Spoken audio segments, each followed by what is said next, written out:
सौर ऊर्जा संयंत्रों 41,000 हेक्टेयर क्षेत्रफल में ड्रिप मिनी स्प्रिंकलर तथा 44,000 हेक्टेयर क्षेत्रफल में संयंत्र लगाए जाएंगे। राज्य के 47,000 किसानों को कृषि कनेक्शन जारी किए गए हैं। इसके अतिरिक्त किसानों को बिजली के बिलों में 8,000 करोड़ रुपए से अधिक का अनुदान भी हमने दिया है। 8,000 करोड़ रुपए से अधिक बिजली में अनुदान देने का भी काम किया है। आपको पता होगा चीनी और गुड़ पर मंडी शुल्क 25 फरवरी 2024 से समाप्त कर दिया गया है। केंद्रीय सहकारी बैंक के माध्यम से किसानों को 10,000 करोड़ रुपए से अधिक का ब्याज मुक्त फसली ऋण किसानों को उपलब्ध कराया जाएगा।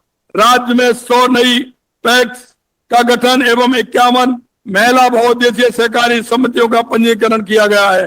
केंद्र सरकार के द्वारा सहकार से समृद्धि के माध्यम से के तहत खाद्य सुरक्षा सुनिश्चित करने के लिए सहकारी क्षेत्रों में विश्व के सबसे बड़ी विकेंद्रीकृत अनाज भंडार योजना चलाई जा रही है। इसके तहत प्रदेश में भंडारण क्षमता के लिए गोदाम प्रसंस्करण यूनिट बनाए जा रहे हैं। इस योजना के तहत गमूड वाली पैक्स श्री गंगानगर में गोदाम प्रसंस्करण यूनिट में कस्टम हायरिंग केंद्रों की प्रारंभ किया गया है। किसानों को पशुपालकों को उनके द्वार पशु चिकित्सा सेवा कराने के लिए मोबाइल वेटनरी सेवा प्रारंभ की गई है। और जो डेली आपके यहाँ वेटनरी सेवा की आप देख रहे हैं, जिस तरह से वो गाड़ियां आती हैं और आपके द्वार आती हैं, किसान के द्वार वेटनरी गाड़ी की जो सेवा दी गई है वो भी पहली बार दी गई है। श्री अन्न के उत्पादन में जैसा मैंने आपको बताया, हमने बजट में 20,000 फार्म पौंड स्थापित करने का लक्ष्य रखा है। इन फार्म पौंडों का पूरा हो जाने पर 2,000 करोड़ लीटर वर्षा का जल संग्रहित होगा। मुख्यमंत्री जल स्वावलंबन अभियान के तहत 20 के तहत 4 वर्षों में 20,000 गांव में 11,200 करोड़ रुपए की लागत से 5 लाख जल संग्रहण ढांचे को तैयार किया गया है। तो हमारे यशस्वी प्रधानमंत्री मोदी जी ने प्रदेशवासियों को ईआरसीपी की गारंटी दी है एवं ईआरसीपी संशोधित पार्वती काली सिंध चंबल लिंक परियोजना को शामिल किया गया है। यही नहीं मेरे भाई और बहनों, मैं आपसे कहना चाहता हूं कि हमारी सरकार ने आते ही किसानों को जिस तरह से अभूतपूर्व समझौते किए हैं, हमने प्रदेश को बिजली सरप्लस बनाने के लिए 2.24 लाख करोड़ के एमओयू किए हैं। और हमने किसानों से वादा किया है कि आने वाले 1.5 साल में हम किसानों को बिजली जो देंगे वो किसान अपनी मर्जी से दिन में बिजली लेगा। किसान जिस तरह से ऑफिस में जाने वाले कर्मचारी जाते हैं, हमारा किसान सुबह खेत में जाएगा, सुबह जाकर के बटन दबाएगा, शाम को 5 बजेंगे घर वापस आएगा और आराम से अपने बच्चों के साथ टीवी देखेगा, खाना खाएगा, फिल्म देखेगा। और रात को बिजली की चिंता 2 साल बाद हमारे किसान को नहीं करनी है। ये भी हम आपसे वादा करना चाहते हैं। मित्रों, मैं आपसे यही कहना चाहता हूं, बिजली के मामले में सरप्लस होंगे।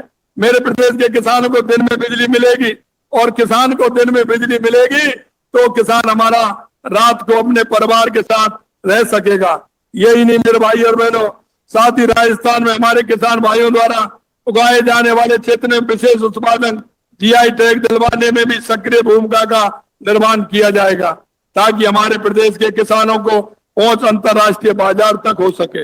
यही नहीं, आज आप सभी से मिलकर बहुत अच्छा लगा। आप सभी से विनम्र अनुरोध करना चाहता हूं कि देश के यशस्वी प्रधानमंत्री नरेंद्र मोदी जी के नेतृत्व में केंद्र द्वारा संचालित हमारी किसान कल्याणकारी योजनाएं आपकी अपनी राजस्थान सरकार के द्वारा भी संचालित विभिन्न योजनाओं का लाभ आप उठाएं। अंत में आपसे इतना कहना चाहता हूं मेरे भाई और बहनों, हम इस प्रदेश के नागरिक हैं, हम इस देश के नागरिक हैं। हमारा नागरिक होने के नाते भी कुछ कर्तव्य है। हमारी केंद्र सरकार की योजनाएं, हमारी प्रदेश सरकार की योजनाएं लगातार चल रही हैं। आपके माध्यम से तो अंतिम पंक्ति में हमारा कोई भी व्यक्ति, किसान भाई, मजदूर भाई खड़ा है, हमारी वो बहन खड़ी है जो इलाज के बिना परेशान है, कोई बीमार है, कोई कुछ भी है। हमारी राज्य सरकार की और केंद्र सरकार की इतनी योजनाएं हैं।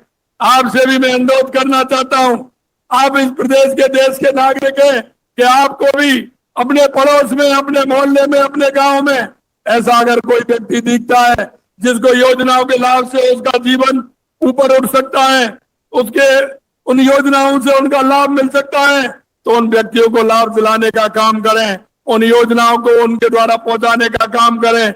ऐसा मैं आपसे निवेदन करना चाहता हूं। आज मैं पुनः सभी मेरे किसान भाइयों को जो टोंक के अंदर इस बड़े पांडाल में बैठे हैं और हर जिले में जो किसान जुड़े हुए हैं, उन सभी किसान भाइयों को मैं बहुत बहुत धन्यवाद देना चाहता हूं, साधुवाद देना चाहता हूं और पुनः इस बात की बधाई भी देना चाहता हूं कि देश के यशस्वी प्रधानमंत्री नरेंद्र मोदी जी किसान के लिए हमेशा तत्पर रहते हैं और किसान के लिए काम करते हैं।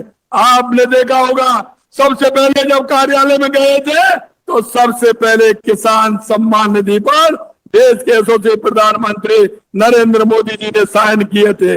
अगर कैबिनेट में गए थे तो कैबिनेट में सबसे पहले उन गरीबों के लिए 3 करोड़ मकान बनाने की कैबिनेट ने मंजूर दी थी। ये हमारी सरकार या केंद्र की हो या राज्य की सरकार, हमारी सरकार गरीब के लिए, किसान के लिए, युवा के लिए और महिला के जीवन को उठाने के लिए और उनको बढ़ाने के लिए दृढ़ संकल्प है।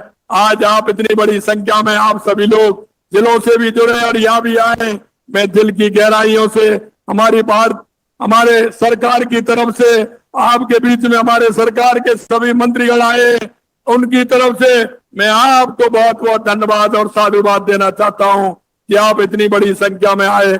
उन्हें आप सभी को बहुत बहुत धन्यवाद। नमस्कार, जय हिंद, जय भारत, जय राजस्थान। आभार माननीय, बहुत बहुत आभार आपके उद्बोधन के लिए। और अब हम आग्रह कर रहे हैं जिला अध्यक्ष महोदय श्रीमान अजीत सिंह मेहता जी और श्री महेंद्र चौधरी जी, समाज सेवी और शिक्षक। तो मुख्यमंत्री भजनलाल शर्मा को आप सुन रहे थे, जिन्होंने न सिर्फ किसान सम्मान निधि के जरिए किसानों के खाते में पैसे ट्रांसफर किए, बल्कि ये वादा भी किया कि आगे आने वाले कुछ दिनों में, कुछ सालों में किसानों के हित के लिए और बड़े ऐलान किए जाएंगे। साथ ही साथ उन्होंने विपक्ष को घेरा भी। उन्होंने कहा कि जब कांग्रेस की सरकार थी तो जो लोग मेहनत करते थे उसे उसका फल नहीं मिलता था, लेकिन अब भाजपा की सरकार है और सभी मेहनती लोगों को फल मिलेगा। उन्होंने साथ ही साथ ये बड़ा ऐलान भी कर दिया है, जैसा कि इससे पहले भी कोशिश की जा रही थी ऊर्जा के क्षेत्र में आत्मनिर्भर बनने की, तो उन्होंने किसानों से ये वादा किया है कि अगले कुछ सालों में उन्हें ऊर्जा में प्रॉब्लम नहीं आएगी और सभी किसानों को बिजली दी जाएगी। योजना का राज्य स्तरीय समारोह फिलहाल यार